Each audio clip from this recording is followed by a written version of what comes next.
Vamos a concluir esta parte diciendo lo siguiente, una cosa fundamental y muy importante, Jaime. Aunque yo creo que tú la tienes clara, pero es importante que quede documentado aquí. Y es lo siguiente.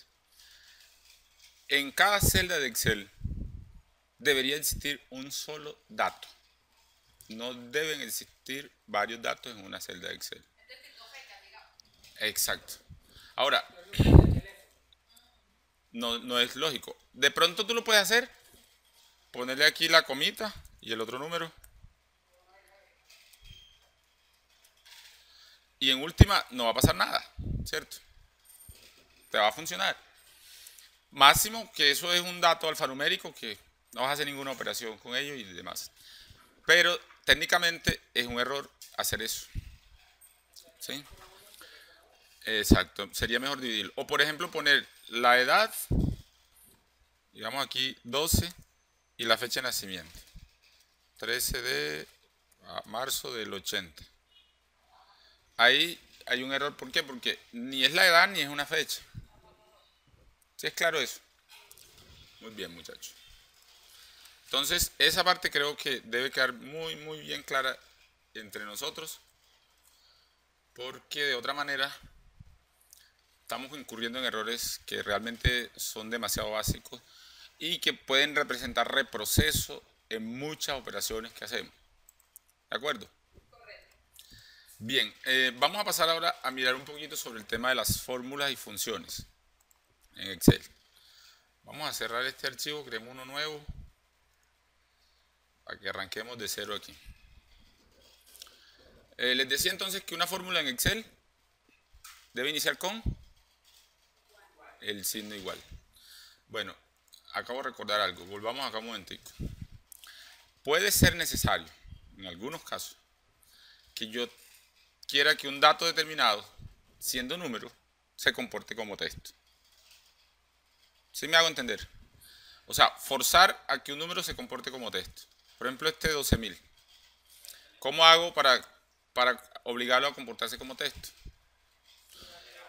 Vamos a hacerlo incluso no con ese dato. Vamos a suponer que yo tengo aquí el código de esta gente.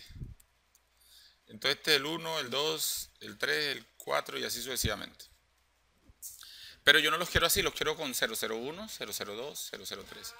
Entonces yo le pongo aquí 001 y nada, el cel no me acepta eso. Porque para el cel un número 0 a la izquierda, no, eso no tiene sentido. Entonces ahí cuando yo necesito realmente forzar que el cel me interprete los números como texto. Para ello usamos el carácter apóstrofo o la comilla simple. Y el cel es medianamente inteligente y entiende que eso no es un apóstrofo, sino que es mire que de hecho no muestra el apóstrofo. ¿Sí? En la barra de fórmulas se ve el apóstrofo, pero no lo muestra porque él lo está tomando como texto. Él sabe que es un número forzado a convertirse a texto. Vamos a hacer... Ajá, ¿se va a la qué? A la izquierda porque ya es un texto. Yo lo que puedo hacer ahí es alinearlo a la derecha si quiero, pero si lo quiero como texto, pues tampoco tendría sentido. Bueno, de hecho, si yo en este momento hago aquí esto, suma estos valores, da 0. Porque entre otras cosas, para que lo tengan presente, cualquier valor alfabético para el cel vale 0. ¿Ya? Myler decía lo siguiente. Si yo escribo 1, 2, 3, 4, 5 aquí y quiero ponerle otra opción sería, dice él, vamos a verificarla, convertirlo aquí en formato a texto. Y vamos a intentar ponerle el 0 a la izquierda. Efectivamente, también funciona. ¿Sí? Entonces ya usted determina cuál método le parece más práctico. Pero ven acá, es decir, si yo lo llevo a texto y luego, bueno, al principio porque iba a llegar, pero ya llegué al 100, ¿cierto? Ya, o al 100 no, en ese caso sería sí, al 100. Entonces, si ya está como texto, al momento de hacer una suma, quizás no me vaya a tomar eso primero. Lógico, yo no debo convertir en texto lo que sea para sumar. Exactamente, entonces en el caso de la apóstrofo sí funciona. No, porque igual te va a dar 0. Así aquí, por ejemplo, si tú sumas estos valores, que aunque se ven como números, te va a dar 0 porque él asume que son textos. Bueno, ahí dio 15. Ahí dio 15. Eso es lo que yo te digo, porque si yo necesito sumar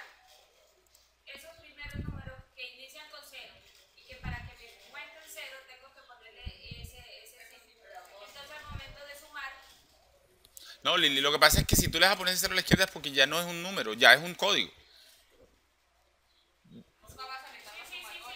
¿Sí? No existiría. No tiene sentido que le pongas ceros a la izquierda a un número. Bueno, eso... Sí, el de abajo sigue sumando porque ahí el cel es medianamente inteligente y si le empiezo a poner los ceros aquí de pronto no suma. Vamos a ver. Vamos a ver. No, ya ahí dio cero. No, ahí sumó los que todavía no tenían el cero a la izquierda. ¿Sí? Bueno. Esa era pues como una aclaración final sobre esa parte de allá de lo de los textos. ¿Cierto? Vamos al tema de la fórmula. Entonces, primero, la suma es con el signo más. La resta con el signo menos. La multiplicación con el asterisco. Y la división con el slash o la barra diagonal. Aquí hay un problema. Cuando yo presiono Shift barra diagonal, el cel dice que yo voy a navegar en el menú. Mire cómo puso la ventana. Entonces, ahí en este caso me toca hacerle doble clic o F2 para escribir la barra diagonal. Porque cuando yo doy barra diagonal, él asume que es un comando para navegar sobre la ventana. ¿Sí?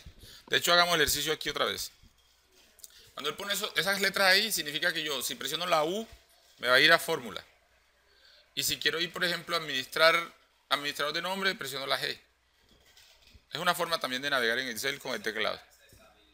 Accesibilidad. Estos son los símbolos básicos de las operaciones. Si quiero hacer una potenciación, ¿cuál es la potencia? Elevado a. Ese elevado a se hace con el acento circunflejo, pero aquí está.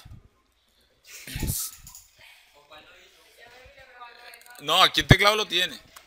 Yo no me sé el código. Se llama acento circunflejo. Algunos le dicen el gorrito. Pero el nombre técnico es acento circunflejo. Porque miren, en español solo existe el acento, que es la tilde así, diagonal derecha. ¿Cierto? Pero en francés existe también el acento grave, que es así, la diagonal izquierda. Y existe el acento circunflejo, que es ese que tiene la casita pues ahí. ¿Sí? Ese acento circunflejo sirve para hacer potenciaciones. 5, 3. Vamos a hacer aquí esta operación y vamos a obtener el resultado. Entonces, si yo quiero hacer la suma, sería esta celda más esta celda, ¿sí o no? Bueno. Bueno, eso que dice Jaime es demasiado importante. Porque de nada me serviría a mí tener el cel y venir aquí y decir igual a 5 más 3. Que era lo que yo pensaba que se hacía inicialmente. Bueno, eso se puede hacer y técnicamente te va a dar. Pero ¿qué va a pasar? Que cuando este valor cambie, no te va a dar el resultado allá. ¿Ya? Entonces aquí es muy importante empezar a hablar de lo que se llama la referencia. O sea, hacer la fórmula por referencia. Yo puedo o escribir el nombre de la celda o hacer clic sobre ella. ¿Sí? Ahí tenemos la suma. En esta tendríamos una resta. Estoy haciendo lo más básico para que lo vayamos observando. En esta tendríamos una multiplicación. Aquí tendríamos la división. Y aquí vamos a tener la potenciación. 5 a la 3. ¿Sí? Y la raíz cuadrada. Y el logaritmo. Nos fregaron. Igual no es del interés de este curso, ¿cierto? Pero vale la pena aclarar que en cuanto a operadores matemáticos, solo son esos 5. Porque los demás salen por funciones. Y esa palabra ya la he dicho como 3 veces desde que empezamos y todavía no tenemos claridad sobre lo que son funciones. Bueno, ahorita vamos a profundizar sobre el tema de las funciones. Entonces, si yo lo que necesito es hacer una operación básica de esas 5, ¿cómo funciona? Igual referencio las celdas y le aplico los operadores que corresponden. Luego, yo, si quisiera hacer esta suma de aquí, puedo hacer esto. Este más, este más, este más, este más, este. Y claro que va a dar correcto. ¿Sí? Pero ahí tengo 5 datos. Si tengo siquiera 100, si tengo 1000, si tengo 10.000. O sea, impossible. Exacto. Entonces ahí es donde empieza a jugar las funciones. Vamos a tomar notica, aunque en el video va a quedar, pero sería bueno que tomen nota de las funciones más importantes, las básicas inicialmente, y después vemos las otras. La primera función, y quizás la más importante, es la función suma. Bueno, importante depende para qué, ¿cierto? Entonces, ¿cómo se llama? Suma. Entonces, ¿cómo funcionan las funciones? Primero, el signo igual, luego el nombre de la función. Luego, abro paréntesis. Y ahí entran a jugar lo que se llaman los parámetros de la función. Todas las funciones tienen unos parámetros. Igual suma y abre paréntesis. Nombre de la función y abre paréntesis. La función suma tiene básicamente un parámetro, que es el rango de celdas que yo voy a sumar. En este caso yo voy a sumar desde C1 hasta C5, ¿cierto? C1, 2 puntos, C5. Cierro paréntesis y ahí está la sumatoria. Es mucho más fácil hacer la función que empezar a hacer este ejercicio. ¿Sí es claro eso? Hagámoslo aquí, pero con otro método. Hay un método que es muy práctico, pero básicamente funciona para la suma, que es seleccionar primero el rango y luego venir aquí a esta opción que se llama autosuma. Y el Excel inteligentemente dice, ah, bueno, aquí debajito del rango le pongo el total. ¿Pero qué hizo? Ah, pero ese ya no te pondría el dato. Lo que él está diciendo es que si yo selecciono este rango de celda, aquí debajo me dice cuánto suma, mire. También me dice el recuento, o sea, la cantidad de datos y el promedio. Entonces, la función suma es muy fácil. Funciona vertical, horizontal o con rango de múltiples columnas. Por ejemplo, yo puedo poner aquí en esta celda la suma de estos dos rangos. O sea, no tienen que estar necesariamente en una sola columna. ¿Sí es claro eso? Muy bien. ¿Está clara la función suma? Vamos a hablar de la función resta. No existe. No existe una función resta. Porque si yo lo quiero... No, función resta no existe. Yo puedo hacer lo siguiente. Igual a la suma de estos valores menos la suma de estos otros valores. Voy a restar el resultado de dos sumas. Eso o exacto lo que está diciendo Jaime. O como yo sé que aquí está la suma de esos valores, referencio esa celda menos la suma de estos otros. De hecho, exacto. La operación no está. Es que hay que diferenciar entre función y operación. Hay 5 operaciones básicas, ¿sí? Y están las 5 operaciones básicas y están las funciones, ¿cierto? Hasta el momento no hemos visto si no suma. No tiene sentido una función resta porque la resta matemáticamente solo se puede con dos valores. Con dos valores, exactamente. Ahí está el asunto. El sustraendo y el minuendo. Exacto. Mientras que la suma tiene todos los sumandos.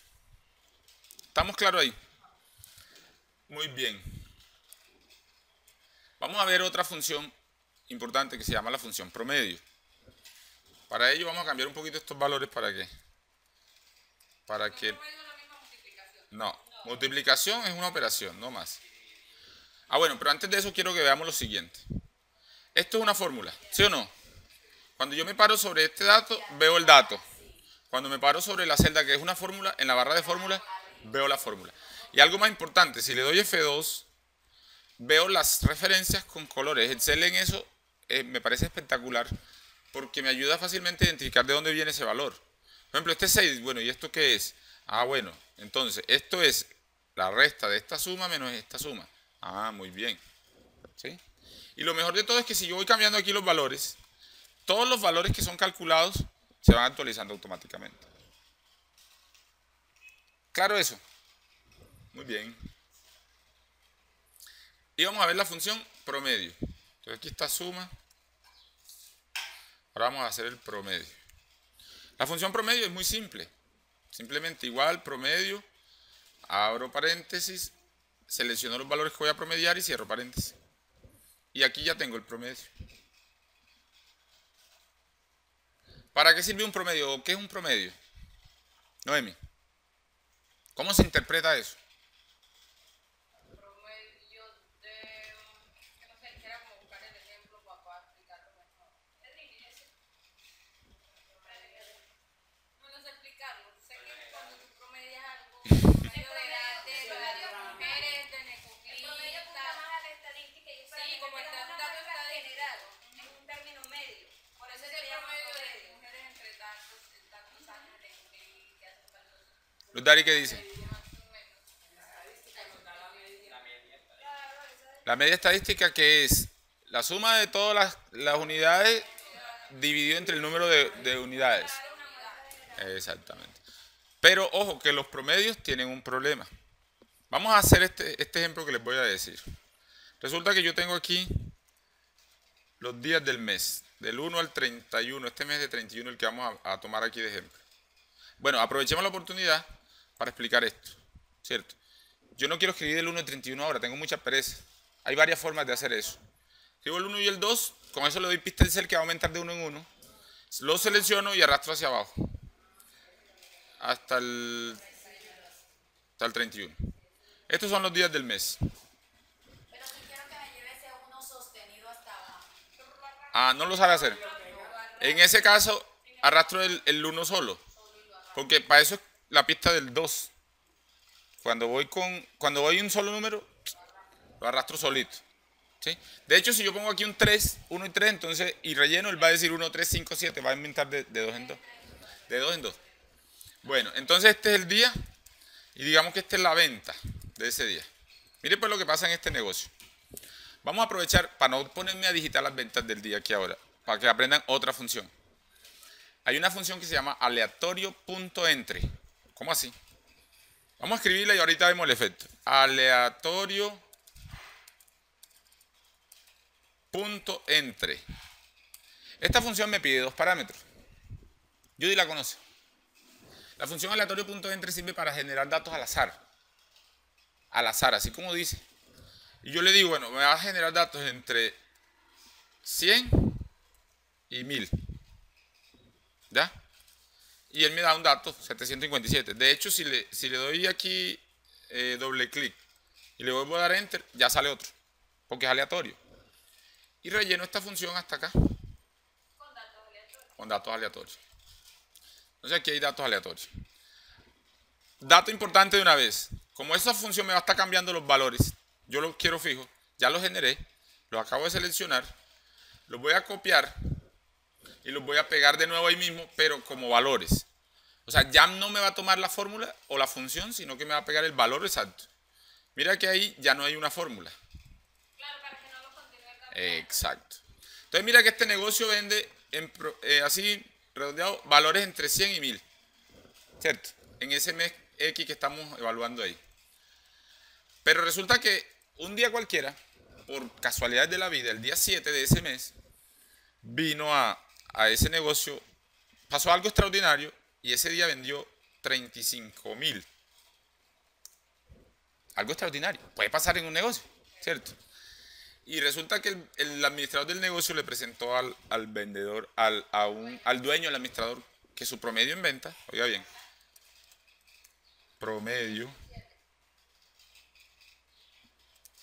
es igual al promedio de estos valores. Mire pues lo que pasa aquí. ¿Cuánto le dio el promedio? 16.838. Eso es real. Sí, matemáticamente ese es el promedio de esos números. Pero en la realidad es un dato muy sesgado.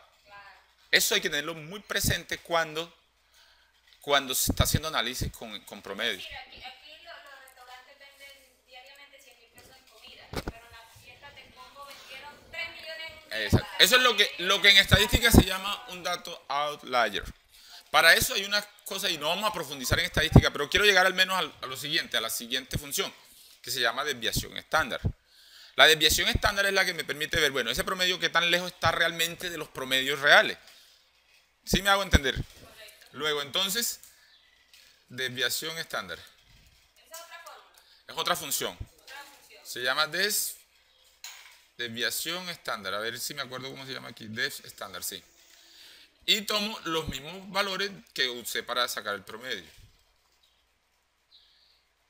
Y mire lo que está diciendo esto aquí. Mire cuál dice la desviación estándar. Pero ven acá, ¿cuál es la fórmula de la desviación estándar? La misma desviación estándar y selecciono los valores que promedié. Ya lo mismo. ¿Sí? ¿Qué pasa?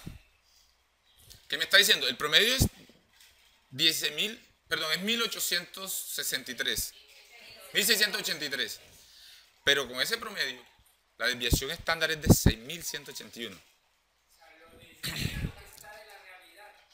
Lo distante que está.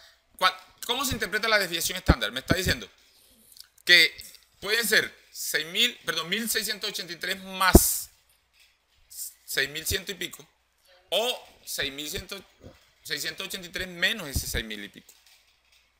O sea, ese dato oscila demasiado. ¿Sí me hago entender? Cambiemos este valor por 350. El nombre ahí es desviación estándar porque los estándares eran como todos venían. ¿Qué tan lejos está del estándar? ¿Qué tan lejos? ¿Qué tanto se desvía? Lo voy a dejar en 350. Y mire la desviación estándar a donde bajo, a 252. El promedio es 560 y pico. Me está diciendo que eso puede llegar a ser hasta esto más esto, o esto menos esto. Cuando yo tengo la desviación estándar, yo puedo decir, las ventas realmente están entre 313 y 818. Y sin eso queda un rango así. Sí, porque no están muy homogéneos los datos. O sea, me está diciendo a mí ahí que yo voy a tener días muy malos y otros muy buenos. ¿Sí me hago entender? Entonces el promedio nunca se debe analizar solo, siempre debe ir acompañado de la desviación estándar. Eso es estadística, no es Excel, pero quería mostrarles un poquito el efecto del asunto. ¿Estamos claros ahí? Muy bien. Más funciones. Más funciones. Venga, hagamos una cosa. Vamos a aplicar aquí inmovilizar paneles. Eso. Y vamos a poner aquí otra función que se llama el mínimo. No, esa también existe, pero no la vamos a usar aquí ahora. Hay una función que se llama min, que es de mínimo, que me va a decir de todo ese rango de datos cuál es el valor más bajo. Y otra que se llama máximo, que es igual a max, abro paréntesis, y me va a devolver el valor más alto del rango de datos que tengo seleccionado. Y hay otra todavía mejor, se llama la moda. No. Moda es la que más se repite. Y aquí le digo, desde aquí hasta aquí, no hay moda. O sea, no hay un valor que se repite. De hecho, si cogemos este 761 y lo repetimos aquí, ahí se encontró una moda. Bueno. Promedio, suma, moda, desviación estándar, mínimo, máximo. También está la mediana.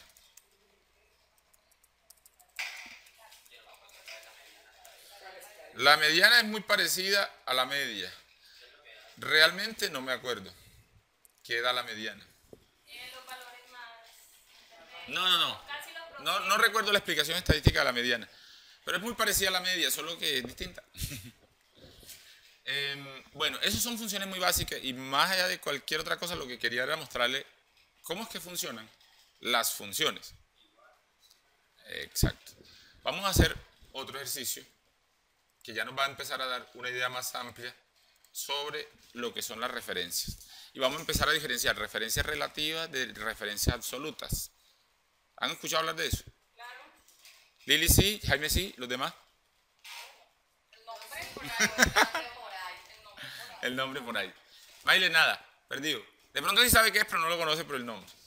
Mire, yo en algún curso pasado puse este ejercicio. Vamos a tratar de hacerlo no tan complejo como se los puse a los estudiantes, sino un poquito más suave. El ejercicio que les ponía yo era el siguiente.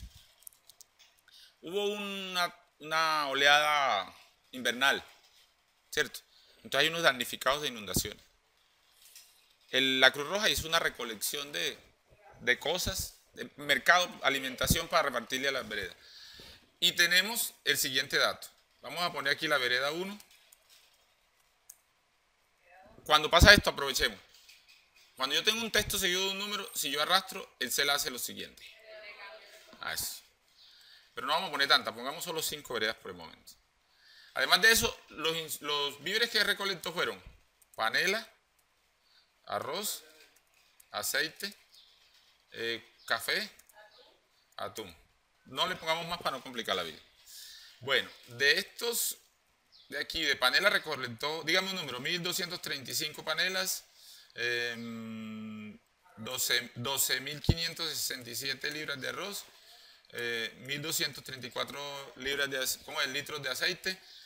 Bueno, pongamos cualquier valor aquí de café y de atún esto. El zoom. Muy bien, entonces esa es la cantidad recolectada. Pero necesitamos ser equitativos. Resulta que la vereda 1 tiene 230 habitantes o damnificados. Esta tiene solo 125. Esta tiene 67. Esta tiene 40. Y esta tiene 145. ¿Cuánto es el total de habitantes? Igual suma de damnificados, esto. Pregunta, ¿tiene sentido sumar esto? Son cosas distintas. O sea, un total ahí no tiene ningún sentido. Muy bien. Necesitamos hacer una distribución equitativa, justa, de lo que se recolectó. ¿Cómo lo hacemos? Primero, olvídese del cel. ¿Qué tendríamos que hacer? En la operación lógica, yo digo que hacer la división de cada producto entre la vereda por habitantes. El número total y después multiplicarlo por la cantidad. Exacto. Esa es una forma. La otra forma es hallar el porcentaje de población que hay en cada vereda de los damnificados y aplicarle a eso los porcentajes que corresponden. No, es más fácil. Pero da lo mismo. El resultado da igual.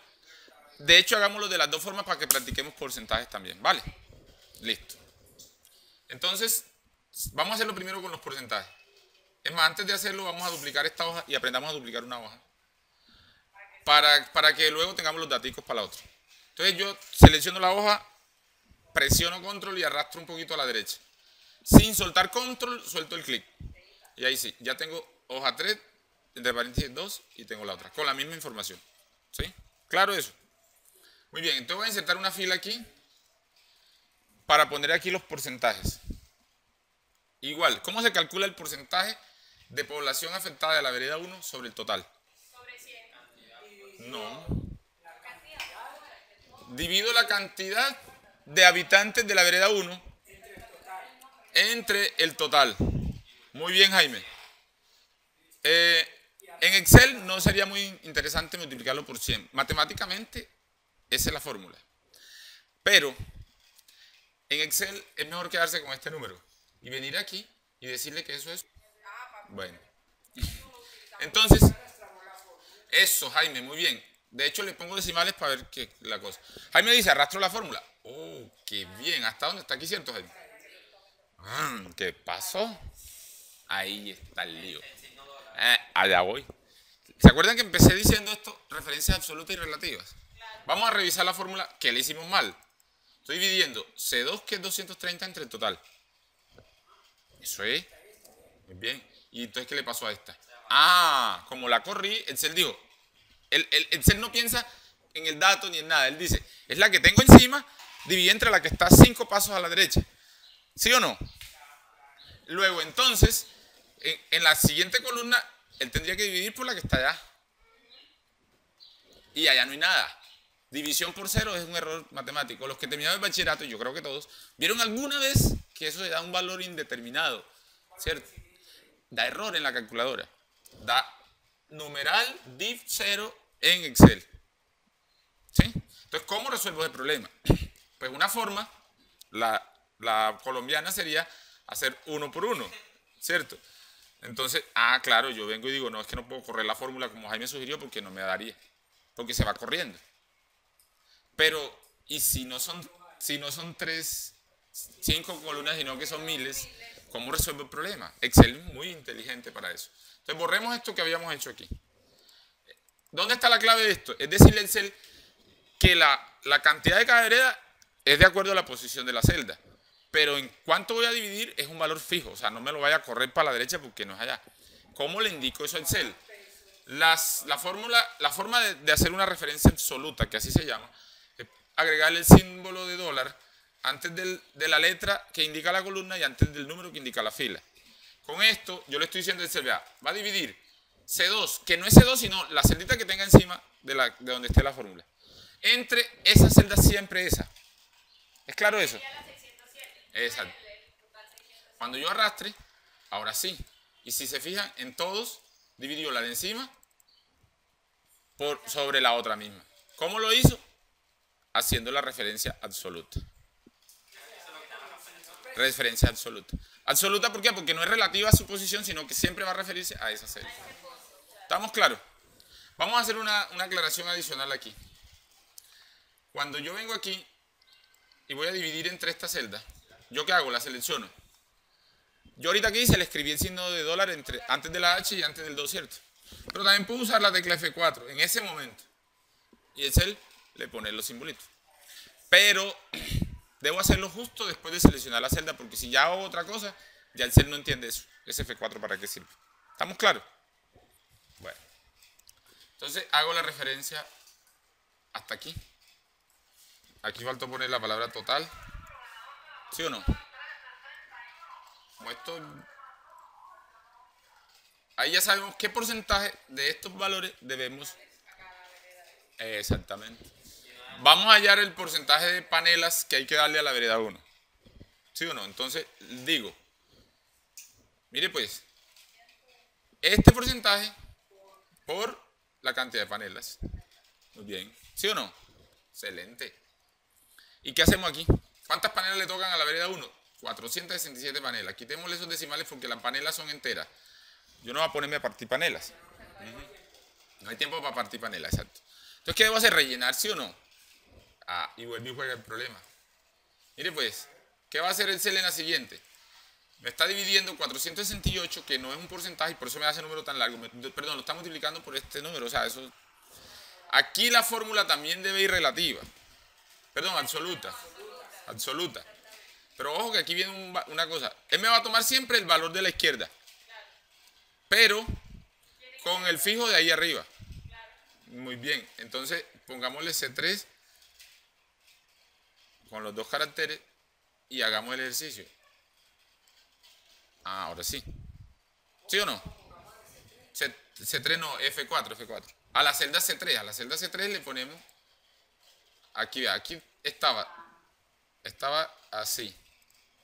Estoy refiriéndome a la celda C3.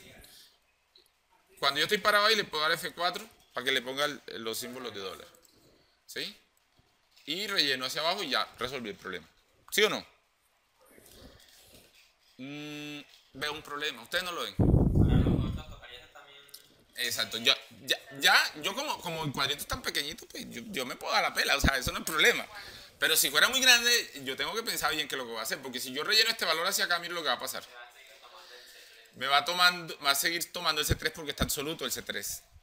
De hecho, ya no me toma la cantidad de panelas, sino este número de aquí. O sea, error otra vez. Primero lo hago así, después ahí sí. No. La solución real es hacer lo siguiente. Pónganme mucha atención. La solución real es hacer lo siguiente. ¿Yo qué necesito fijar? ¿Toda la celda C3? No.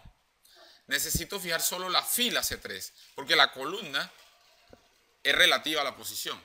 O sea, le quito el signo de dólar de la C. Cuando pase a la siguiente va a tomar la D, en la otra la F y la otra. Siempre va a ser la fila 3.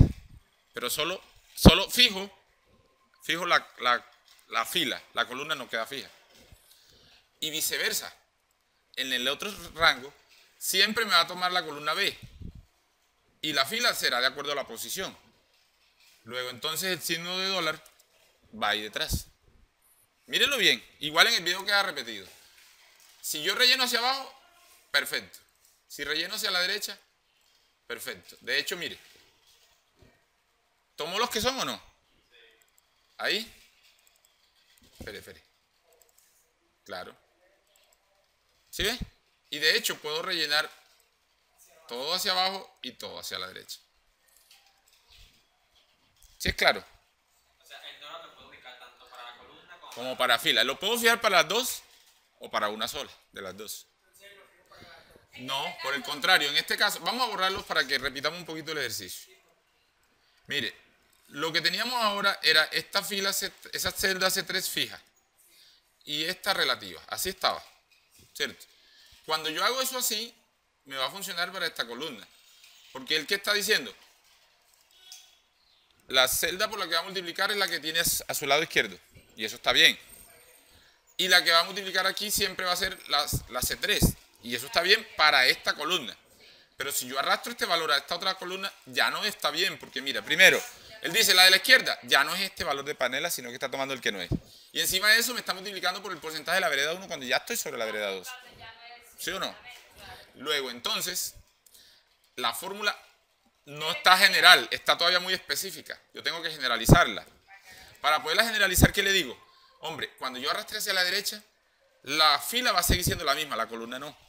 Entonces, como la que va a seguir siendo la misma es la fila, yo dejo el pesos o el dólar detrás del 3, pero esta no la voy a fijar. O sea, la columna va a ir cambiando. Lo mismo hacia abajo. Cuando yo arrastre hacia abajo, ¿cuál va a cambiar? Va a cambiar la fila, pero la columna va a seguir siendo la misma, la B. Luego, detrás de la B pongo el signo de dólar. Edwin, ven acá. O sea, que el que determine ese punto es si tiene los dos signos dólar o uno solo. Exacto. Dependiendo de cada, Exacto. de cada uno. Entonces yo la cuadro en la primera y ya relleno y eso quedó melo. ¿Sí? ¿Es clara la parte? Referencias absolutas y relativas. En ese caso fue relativa. En ese caso son referencias absolutas. O semirrelativas, porque tiene una parte relativa y una parte absoluta. ¿Ya? ¿Sí es claro eso? no sobraría alguna panela ahí por lo Vamos a mirar, por el tema de los decimales pueda que esté sobrando. Pero no, mentira, porque... La gente que va de partir también toma guarapo. Yo, es más, con usted, yo diría porque hay. Espere, vamos, la suma es hacia acá.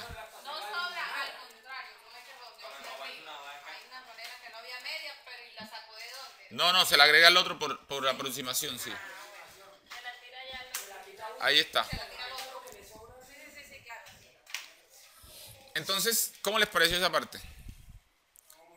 Esto es muy importante porque el ejemplo que les di ahí de pronto es un ejemplo muy hipotético, ¿cierto?